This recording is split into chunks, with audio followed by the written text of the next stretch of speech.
होशरुबा की दुनिया में आप सबको खुशामदीद कहती हूँ। चलिए अल्फाज के जादू से सजी एक नई दास्तान की जानब बढ़ते हैं। जेल में ऐसी कैदी औरत जिसने बगैर हमबस्तरी के 7 साल में 14 बच्चे पैदा कर दिए, और वो हर साल 2 बच्चे कैसे पैदा करती, वजह जानकर आपकी भी चीखें निकल जाएंगी।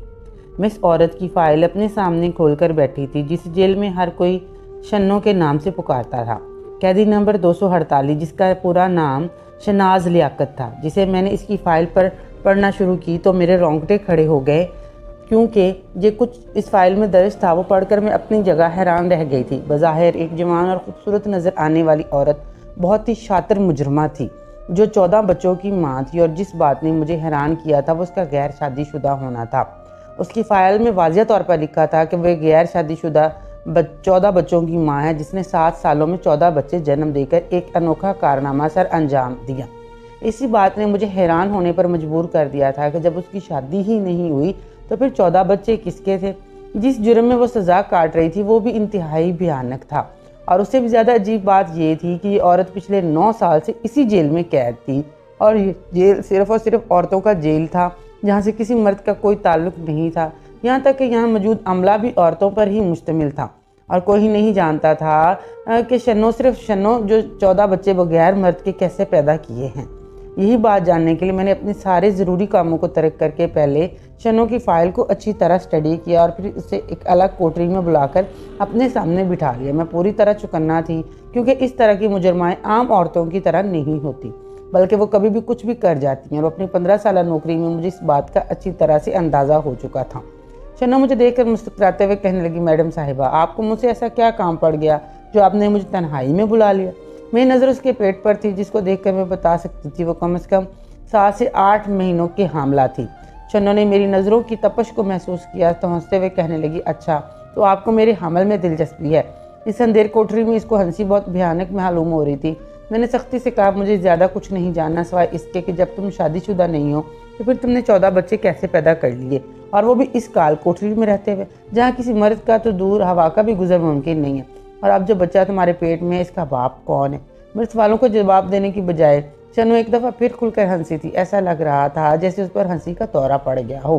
कांस्टेबल ने मेरे अकेले यहाँ आने से पहले ही मुझे खबरदार किया था कि शन्नो एक नफसियाती औरत है, और जेल में हर कोई इससे दूर रहता है। यहाँ तक कि उसे एक अलहदा कोठरी में भी इसीलिए रखा जाता है कि वो किसी को नुकसान ना पहुँचा दे। पुरानी जेलर का भी उसने बुरी तरह सर फाड़ा था, और उसके सर पर 10 टांके आए थे, और जिस जुर्म करके वो यहाँ तक पहुँची थी वो किसी भी हद तक जा सकती थी। काफ़ी देर हंसते रहने के बाद जब उसकी हंसी रुकी और कोठरी में सन्नाटा छाया तो मैंने उसे कहा कि तुम्हारी हंसी के दौरे मुझे मेरे सवालों से नहीं रोक सकते। मुझे सीधी तरह से मेरे सवालों का जवाब दो। आखिर तुम किस तरह हामला हुई, और वो तुम्हारे बच्चों का बाप कौन है। तुम किस तरह मर्दों के साथ ताल्लुक़ कायम करती हो, और आखिर मुझे भी तो पता चले। जब मेरी सख्ती में कोई कमी ना हुई तो शन्नो मेरे करीब आई और मेरे कान के करीब आहिस्ता से अपना मुँह करके धीमी आवाज़ पे कहने लगी कि सच सच बताऊं, यकीन करोगी, इस लम्हे मुझे वाकई वो कोई पागल औरत मालूम हुई थी। एक लम्हे तो मेरी रीढ़ की हड्डी भी सनसना उठी थी, क्योंकि वो मेरे बेहद से ज़्यादा करीब थे, जिसामत में मुझसे ज़्यादा लंबी चौड़ी थी, और उसकी फ़ाइल पर दर्ज था कि उसके कारनामों ने पहले ही बहुत ज़्यादा चुकन्ना किया हुआ था। अपने आप पे और अपने गुस्से पर काबू पाते हुए सख्ती से कहा कि हाँ, मैं सिर्फ सच ही सुनना चाहती हूँ, क्योंकि झूठ से मुझे नफरत है, और अगर वो मुझे सच बता देगी तो मैं उसकी जान बख्शी करवा दूंगी, वरना उसे मेरे एताब का शिकार होने से कोई नहीं बचा सकेगा। उसने मेरी आंखों में आंखें डाली और बहुत आहिस्ता से कहा कि मैं कमारी हूँ और मेरे किसी मर्द से कोई ताल्लुक नहीं है, और यही सच है। शन्नो की बात सुनकर मुझे शदीद गुस्सा आ गया, क्योंकि मेरे सामने वो हमला खड़ी थी और मेरे मुंह पर सच के नाम पर झूठ कह रही थी। मैंने एक ज़ोरदार तमाचा उसके मुंह पर लगाया और कहा, तो फिर ये बच्चा किसका है जो तुम्हारे पेट में है। बिना किसी ताल्लुक के तुम हामला हो गई हो। थप्पड़ खाते ही वो दोबारा ज़ोर ज़ोर से हंसने लगी, और जब उसकी हंसी कुछ कम हुई तो कहने लगी, हाँ बिल्कुल इसी तरह जैसे पहले मैंने 14 बच्चे पैदा किए, अब फिर मैं बच्चा पैदा करने जा रही हूँ, और वो भी बिना हिमबस्तरी के। बात मुकम्मल होते ही इस पर दोबारा हंसी का दौरा पड़ा था, और मैं जानती थी कि ये औरत इतनी आसानी से कुछ भी बताने वाली नहीं है। मैं गुस्से में आलम से कोठरी में छोड़कर बाहर निकल आई थी, जहाँ कांस्टेबल हिना मेरा इंतज़ार कड़ी कर रही थी। वो मुझे देखते ही कहने लगी, मैडम साहिबा, मैंने तो पहले ही कहा था कि इसके मुंह ना लगे। पता नहीं ये जादूगरनी है या फिर कोई और बात। मक्कार औरत है, ये कैसे हामला हो जाती है कोई नहीं जानता, जबकि ये तो अपनी कोठरी से बाहर भी बहुत कम निकलती है। इसे ज़्यादातर बंद ही रखा जाता है, क्योंकि इसको दौरे पड़ जाए किसी को खबर नहीं होती। मैंने तेज़ तेज़ कदम उठाते हुए हिना से पूछा कि तुम यहाँ कितने अरसे से मौजूद हो। मेरी बात सुनकर उसने कुछ हिसाब लगाया, कहने लगी मैं 3 साल 4 महीने से यहाँ मौजूद हूँ। जब मैंने शन्नू को इस तरह देखा, मेरे सामने उसने 6 बच्चे पैदा किए हैं, लेकिन ना ही वो जेल से कभी बाहर गई है और ना ही इससे कोई मिलने आता है। फिर पता नहीं कैसे वो हामला हो जाती है, कोई नहीं जानता। शन्नू से होने वाली मुलाकात और हिना की बातों ने मुझे शशोपंज में मुब्तला कर दिया था। कुछ तो ऐसा था जो नज़र नहीं आ रहा था, लेकिन पसे पुश्त कोई बड़ी हकीकत पोशीदा थी और जिसे जानने के लिए मुझे शबाना के माजी तक पहुंचना था। एक औरत होकर जो जुर्म उसने किया ही नहीं था वो कोई आम लड़की नहीं कर सकती थी। वो इसलिए मैंने शन्नू के माजी को खंगालने का फैसला किया था, लेकिन मुझे क्या खबर थी कि उसके माजी को खंगालने पर मेरे सामने कैसा भयानक सच आएगा। सच्चाई तक पहुंचकर मेरे अपने होश उड़ गए थे। मेरा नाम सादिया है और मैं एक जेलर थी और मामूल के मुताबिक सुबह सुबह अपने राउंड पर थी। मुझे इस जेल में आए ज़्यादा दिन नहीं गुजरे थे। मेरी पोस्टिंग बस कुछ दिन पहले ही हुई थी, इसलिए मैं अभी यहाँ बहुत कम लोगों से वाकिफ़ थी। वरना मेरी आदत थी कि मैं एक एक कैदी पर नज़र रखती थी और जेल के सभी मामलात से वाकिफ़ रहा करती थी। मेरी नौकरी ऐसी थी कि मैं बहुत ज़्यादा सख्त मिजाज हो गई थी। मेरे अंदर से नरमी बिल्कुल ख़त्म हो गई थी, क्योंकि जिन औरतों से मेरा वास्ता पड़ता था वो सब की सब बहुत शातिर और सजा याफ्ता हुआ करती थी। उनके अंदर माँ बहन बेटी जैसे जज्बात मैंने कभी नहीं देखे थे। कोई अपने बाप को मार कर यहाँ तक पहुँची थी, तो कोई अपनी औलाद कर बेचकर। इसलिए मेरा दिल भी उनको लेकर बहुत सख्त था। मैं अपनी नौकरी को लेकर बहुत ईमानदार और फर्शनाज थी, इसलिए अपने डिपार्टमेंट में मेरी बहुत इज्जत थी और जहाँ कोई गड़बड़ होती मेरी पोस्टिंग वहाँ कर दी जाती थी। और इस दफ़ा भी मैं पोस्टिंग होकर फैसलाबाद से कराची आई थी, जहाँ खतरनाक मुजरमों को सजा के तौर पर रखा जाता था। ये जेल बहुत ही ज़्यादा बड़ा था और आज मैंने पहली दफ़ा इस हिस्से में आई जहाँ उम्र कैद की मुजरमाओं को रखा गया था। इस हिस्से में ज़्यादातर बड़ी उम्र की औरतें मौजूद थी, जिनके चेहरों पर सफाकियत साफ दिखाई दे रही थी। मैंने अभी तक इस जेल की मुजरमाओं की फाइलें चेक नहीं की थी, इसलिए मुझे किसी के जुर्म के बारे में कुछ ज़्यादा खबर ना थी। मैं सभी पर अपनी गहरी नज़र डाल रही थी कि जब भी मेरी नज़र एक ऐसी मुजरमा पर पड़ी जिसका पेट हद से ज़्यादा बड़ा हुआ था, और यह देखकर मैं हैरान रह गई। और मैंने अपने पीछे आने वाले कांस्टेबल से पूछा कि इस औरत को क्या हुआ है, तो उसने बताया कि ये उम्मीद से है। इतने में तो मैं जान गई थी कि वो हामला है, लेकिन इस हालत में वो जेल के इस हिस्से में क्यों मौजूद थी, ये बात मेरे लिए हैरान कुन थी। वो कोई 35 साल की खूबसूरत और हसीन औरत थी, जिसके चेहरे पर जख्म के निशानात बता रहे थे कि वो कोई बड़ा गुनाह कर यहाँ तक पहुंची। उसके निशानात आज भी उसके चेहरे पर वाज़ेह हैं। अमूमन मैं पहली ही नज़र में मुजरमों को अच्छी तरह जान लिया करती थी, लेकिन कभी कभी कुछ चेहरे पहली नज़र में समझ नहीं आते थे, और उस औरत का चेहरा भी ऐसा ही था। मुझे लगा कि शायद वो कुछ दिनों पहले ही यहाँ आई है। यही सोचकर मैंने इससे पूछा कि तुम यहाँ आए कितने रोज़ हो गए और कौन सा जुर्म करके यहाँ पहुँची हो। कम से कम अपने पेट में पलने वाले बच्चे का ही ख्याल कर लेती। मेरी बात सुनकर वो ज़ोर ज़ोर से हंसी और कहने लगी, मैं तो पिछले 6 साल से यहाँ मौजूद हूँ, अब तो मुझे अपना जुर्म भी याद नहीं रहा। इस औरत की बात सुनकर मैं दंग रह गई और कांस्टेबल से कहा कि क्या ये सच कह रही है? अगर ये 6 साल से यहाँ है तो फिर ये बच्चा किसका है? क्योंकि ये तो औरतों की जेल और बगैर मर्द के ये कैसे हमला हो सकती है। मेरे सवाल के जवाब में कांस्टेबल ने कुछ भी नहीं कहा और मेरे पीछे से खामोश खड़ी रही, जैसे खुद भी इस बात की खबर ना हो। इससे पहले कि मैं इस औरत से मजीद कोई सवाल जवाब करती, मुझे बताया गया था कि मेरे दफ्तर में कोई मुलाकाती आया है। ये सुनकर मैं फ़ौरन अपने दफ्तर में लौट आई थी। कुछ सरकारी लोग मुलाकात की गरज से आए थे और मैं फिर उनके साथ ऐसे मसरूफ़ हुई कि शाम के वक्त ही फारिग हुई और मेरी ड्यूटी ख़त्म हो गई और मैं घर लौट आई। वो औरत और उसका हमल मेरे जहन से पूरी तरह निकल चुका था, क्योंकि मेरे ऊपर काम का बोझ बहुत ज़्यादा था। मेरा ट्रांसफ़र इस जेल में इसलिए किया गया था क्योंकि यहाँ का निज़ाम दरहम बरहम हो चुका था। पुरानी जेलर ने कैदियों के साथ बहुत बुरा सलूक कर रखा था और इसी वजह से आए दिन इन अदारों की खबरों में बहुत ज़्यादा बदनामी का सामना करना पड़ रहा था। वाकई ही यहाँ आने के बाद मुझे एहसास हुआ था कि यहाँ सब कुछ उलट फिर रहा था और कोई भी चीज़ अपनी जगह पर नहीं थी। यहाँ तक कि कैदियों को मुनासिब खुराक भी नहीं मिल रही थी और ना ही उनके घर वालों से उन्हें मिलवाने का कोई ख़ास इंतज़ाम था। कैदियों को इंसानों की तरह बल्कि भेड़ बकरियों की तरह रखा गया था। एक जेल में 12-12 औरतें बंद थीं। मेरी पोस्टिंग को 15 दिन हो गए थे और ये 15 दिन मैंने इस कदर मसरूफ़ गुजारे थे कि मुझे सर खुजाने की भी फुर्सत नहीं मिलती थी। और आज भी मैं इस कदर थक गई थी कि मेरे जहन से निकल गया था कि आज मेरे इकलौते बेटे की सालगिरह है। और जब मैं घर लौटी तो मेरा बेटा मेरे इंतज़ार में बैठा हुआ था। उसके चेहरे पर नाराज़गी के तासुरात मौजूद थे, इसलिए मैंने उसे प्यार से गोद में उठाया और सॉरी की कि मैं इतना लेट हो गई हूँ। मेरी सास, शौहर और बेटा अच्छी तरह मेरी नौकरी से वाकिफ़ थे, इसलिए कोई भी ज़्यादा देर मुझसे खफा नहीं रहता था। मेरा बेटा भी जल्दी मान गया और हमने बहुत अच्छे तरीके से उसकी सालगिरह मनाई। मेरा बेटा हादी मेरा इकलौता बेटा था, बहुत ही मन्नतों और मुरादों के बाद पैदा हुआ था, इसलिए उसमें मेरी जान बसती थी। मैं अपनी नौकरी में कितनी ही मसरूफ़ क्यों ना हूँ, आदि के लिए हमेशा वक्त निकाल लिया करती थी। आज भी बहुत ज़्यादा थके होने के बावजूद मैंने बहुत शानदार तरीके से उसकी सालगिरह मनाई थी। रात को थकी आ रही जब मैं सोने के लिए लेटी तो अचानक ही मेरे ज़हन में उस औरत का चेहरा चला आया जिससे मैं सुबह सुबह मिलकर आई थी। मैं इसी को सोच रही थी कि मेरे शौहर इनाद कहने लगे कि क्या बात है बेगम साहिबा, रात की इस पहर भी आपके पास हमारे लिए वक्त नहीं है। अनाद की बात पर मैं मुस्कुरा उठी। ये सच था कि मैं बहुत कम वक्त देती थी और वो भी बहुत अच्छी तरह मेरे काम की नौयत समझती थी। अनाद कहने लगे कि इतने सालों में हम सिर्फ एक बेटे के माँ बाप हैं, मुझे लगता है कि हमारे और भी बच्चे होने चाहिए।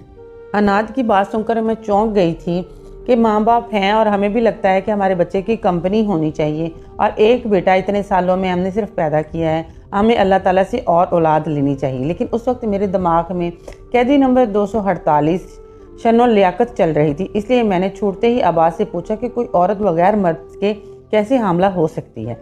मेरी बात सुनकर अनाद चौंक गए और कहने लगे, नहीं ये कैसे मुमकिन है कि अकेली औरत हामला हो जाए। इंसान तो क्या जानवरों को भी औलाद के लिए अपने साथी की ज़रूरत होती है, तुम क्यों इस वक्त ये सवाल कर रही हो। मैंने मुस्कुराकर बात टाल दी। मैं अनाद को अपनी जेल से मुताल्लिक ज़्यादा बातें नहीं बताया करती थी। मेरी आदत थी कि अपनी ज़ाती ज़िंदगी और काम वाली ज़िंदगी को अलग रखती थी। कुछ ही देर में अनाद की बाहों में मुझे सुकून आ गया था और मैं सारे दिन की थकन और शनों को भूलकर अनाद के साथ खूबसूरत लम्हे गुजारने लगी थी। आदि मेरा और अनाद का इकलौता बेटा था जिसे पैदा करने के लिए मैंने बहुत जतन किए थे। अमल था कि ठहरता ही नहीं था। पता नहीं कितने इलाज और कितनी दुआओं के बाद आदि मेरी गोद में आया था और एक शन्नो थी कि जो कि बगैर मर्द के बच्चे पैदा किए जा रही थी। अगली सुबह उठते ही मैंने इस केस पर काम शुरू कर दिया था। मैं इतनी खामोशी से जेल के अंदर एक कैदी को किसी गलत हरकत में मुलव्वस नहीं देख सकती थी। मुझे यकीन था कि शन्नो सबकी नज़रों में धूल झोंक कर गैर मर्दों के साथ ताल्लुक़ बनाती है और मुझे यही राज जानना था कि आखिर वो किस तरह इतने लोगों को चकमा दे सकती है। लेकिन इससे पहले मुझे इसका माजी टटोलना था। वे एक भयानक जुर्म की सज़ा काट रही थी जिसका तस्वुर भी नहीं किया जा सकता था। आज से 10 साल पहले उसने अपने बाप को छोटे छोटे टुकड़ों में तकसीम कर दिया था और उन टुकड़ों का सालन पकाकर महल्ले वालों को बांट दिया था। कुछ लोगों को शक हुआ और उन्होंने पुलिस को इतला कर दिया। इस तरह शन्नो गिरफ्तार हुई और उसने खुद अपना जुर्म अपने मुंह से कबूल किया था कि उसने अपने 60 साल बाप को पहले नींद की गोलियां खिलाई थी और उसके बाद बड़ी बेदर्दी से आरी के जरिए टुकड़ों में तब्दील कर दिया था। कोई बेटी अपने ही सगे बाप के साथ कैसे इस तरह का कर सकती है, यही जानने के लिए मैं उसके महल्ले तक पहुंच गई थी जहाँ शन्नो रिहाइश पजीर थी और वहाँ जाकर मालूमात हासिल करने पर जो कुछ मुझे पता चला मुझे चौंका कर रख दिया था। शन्नो का बाप एक शराबी आदमी था और वो हर वक्त शराब के नशे में धुत रहता था। इसी नशे में वो अपनी बीवी यानी शन्नो को माँ को मारने से भी गुरेज नहीं करता था। उसके जुल्म सितम से तंग आकर शन्नो की माँ ने खुदकुशी कर ली थी। उस वक्त शन्नो सिर्फ 15 साल की थी। शन्नो की माँ खुद तो इस दुनिया से चली गई थी लेकिन शन्नो को उसके बाप के रहम करम पर छोड़ गई।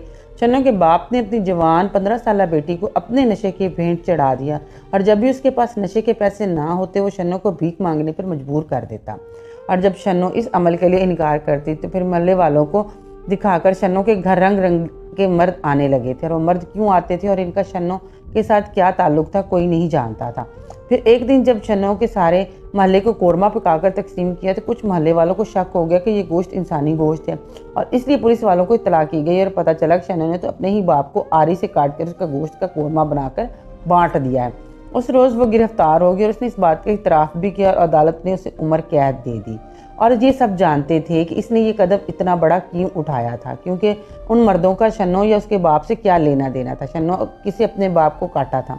एक 16-17 साल लड़की कैसे सफाकी की इंतहा को छू गई थी। ना ही शन्नो का कोई रिश्तेदार था ना ही कोई जानने वाला था, इसलिए किसी मोहल्ले वाले को भी खबर ना हुई थी कि शन्नो अब कहाँ है, किस जेल में और उसकी क्या सज़ा हुई है।